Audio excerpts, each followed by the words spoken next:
సరే, ఈరోజు మనం ఒక చాలా ఆసక్తికరమైన చక్రవర్తి గురించి మాట్లాడుకుందాం. సముద్రగుప్తుడు.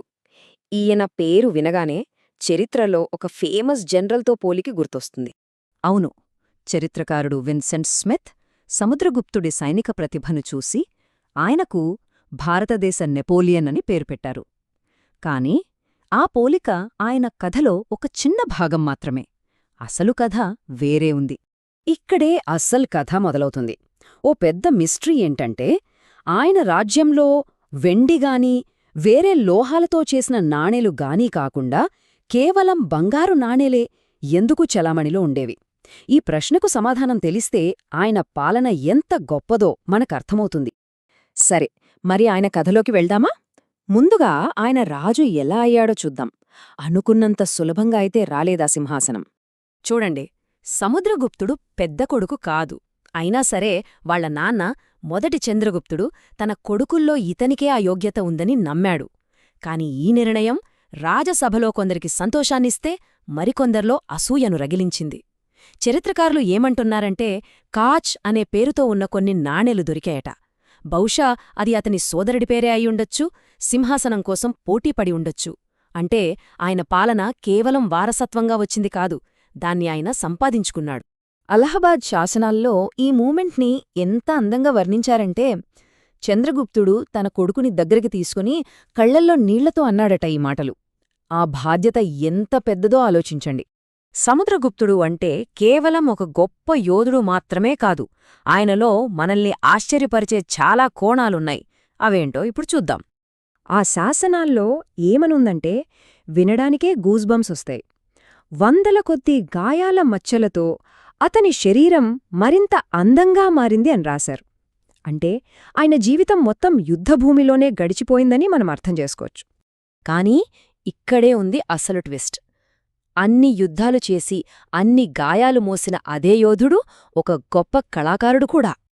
ఆయనకు కవిరాజా అనే బిరుదు ఉండేది. అంటే కవులకే రాజు. ఆయన కవిత్వం రాయడమే కాదు, హరిషేణలాంటి గొప్ప కవులను ప్రోత్సహించాడు. అంతెందుకు, కొన్ని నాణ్యాల మీద ఆయన వీణ వాయిస్తున్నట్టు కూడా ఉంటుంది. అంటే ఒకే మనిషిలో ఒక యోధుడు, ఒక కళాకారుడు. అద్భుతం కదా. ఓకే, ఇప్పుడు ఆయన సైనిక విజయాల వెనుక ఉన్న తెలివి గురించి మాట్లాడుకుందాం. ఆయన విజయాలు కేవలం బలం వల్ల వచ్చినవి కావు, దాని వెనుక ఒక అద్భుతమైన వ్యూహముంది. ఆయనకు మొదటినుంచి ఒకే ఒక్క పెద్ద లక్ష్యముండేది. మొత్తం భారత ఉపఖండాన్ని ఒకే గొడుగు కిందకు తీసుకురావాలి, రాజకీయంగా ఏకం చేయాలి. ఆయన జీవితమంతా దానికోసమే పోరాడాడు. ఇక్కడే ఆయన తెలివి మనకు కనిపిస్తుంది. ఉత్తర భారతానికి ఒక రూల్, దక్షిణ భారతానికి ఇంకో రూల్ పెట్టాడు. నార్త్లో గెలిచిన 9 రాజ్యాలను నేరుగా తన సామ్రాజ్యంలో కలిపేసుకున్నాడు. కాని సౌత్లో గెలిచిన 12 రాజ్యాల రాజులకే వాళ్ల రాజ్యాలను తిరిగిచ్చేశాడు. ఒకే ఒక కండిషన్: వాళ్లు కప్పం కట్టి తన ఆధిపత్యాన్ని ఒప్పుకోవాలి. సింపుల్. ఎందుకలా చేశాడంటారు? చాలా ప్రాక్టికల్గా ఆలోచించాడు. ఆ రోజుల్లో టెక్నాలజీ లేదు, కమ్యూనికేషన్ లేదు. రాజధాని పాటలీపుత్రంలో కూర్చుని ఎక్కడో సౌత్లో ఉన్న రాజ్యాలను కంట్రోల్ చేయడం చాలా కష్టం. అందుకే వాళ్లకు కొంత స్వేచ్ఛ ఇచ్చి తన కింద సామంత రాజులుగా ఉంచుకున్నాడు. ఎంత తెలివైన వ్యూహం కదా. సరే, ఇప్పుడు దాకా ఆయన కథ, వ్యక్తిత్వం, వ్యూహాలు చూశాం కదా. ఇప్పుడు అన్నిటినీ కలిపి మనం మొదట అడిగిన ప్రశ్నకు వద్దాం. ఆ బంగారు నాణ్యాల కథ ఏంటి? సమాధానం చాలా సింపుల్. ఆయన విజయాలే ఆ సంపదకు కారణం.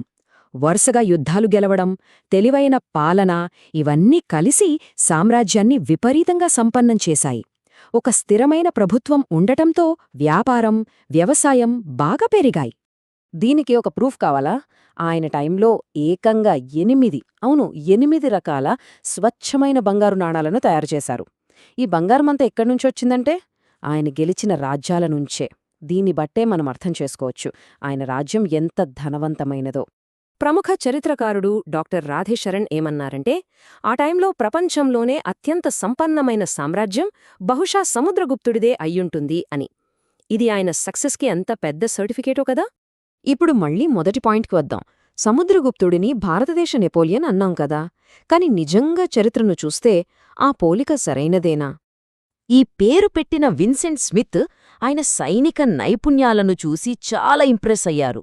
నిజమే, అలహాబాద్ శాసనాల ప్రకారం ఆయన 100 యుద్ధాలు చేశాడు, అందులో డౌటే లేదు. కాని ఇద్దర మధ్య ఒక పెద్ద తేడా ఉంది. సముద్రగుప్తుడు తన జీవితంలో ఒక్క యుద్ధంలో కూడా ఓడిపోలేదు, అన్బీటెన్. కాని నెపోలియన్ వాటర్లూ లాంటి పెద్ద ఓటములను చూశాడు. సముద్రగుప్తుడు 45 ఏళ్లు గొప్పగా పరిపాలించి సహజంగా మరణిస్తే, నెపోలియన్ మాత్రం ప్రవాసంలో చనిపోయాడు. అందుకే ఇప్పుడు ఆలోచించాల్సిన విషయం ఇది.